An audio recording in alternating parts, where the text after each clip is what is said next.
Mr. President, at the outset, I convey greetings on the holy month of Ramadan and also wish everyone a happy Holi, the festival of colors. India is a land of diversity and pluralism. We are home to followers of virtually every major religion in the world, and India has been the birthplace of 4 world religions, namely Hinduism, Buddhism, Jainism, and Sikhism. With over 200 million of its citizens practicing Islam, India is home to one of the largest Muslim populations in the world. Thus, fostering a world free from religious discrimination, hatred, and violence has been a way of life for India since time immemorial. It is this very spirit that made India adopt the Declaration on the Elimination of All Forms of Intolerance and of Discrimination based on Religion or Belief in November 1981. The elaboration of Article 2 on intolerance and Article 6 on what constitutes the right to freedom of conscience, religion, or belief, in our view, is one of the most expansive and constructive attempts to address the rising tide of religio-phobia and religious divides in the world.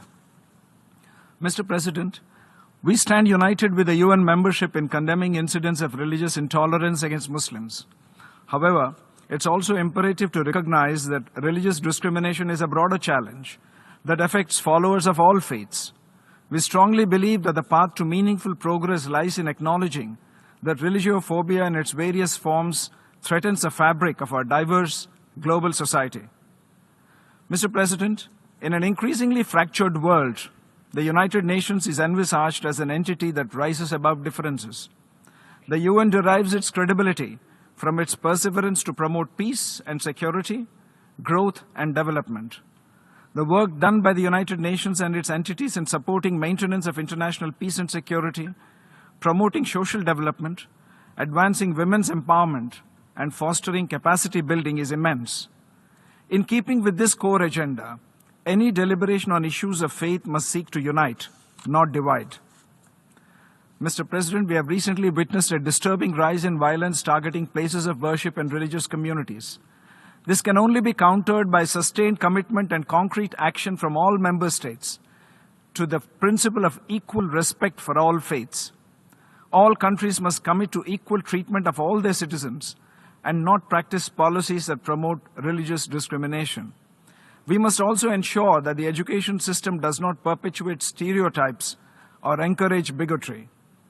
As we observe this day, let us remember that the fight against Islamophobia is inseparable from the broader struggle against religious discrimination in all its forms, as was correctly envisaged in the 1981 Declaration. Let us work towards a future where every individual, regardless of their faith, can live with dignity, security, and respect. Mr. President, as is their habit, the former Foreign Secretary of Pakistan today has made an unjustified reference to the Indian Union territory of Jammu and Kashmir.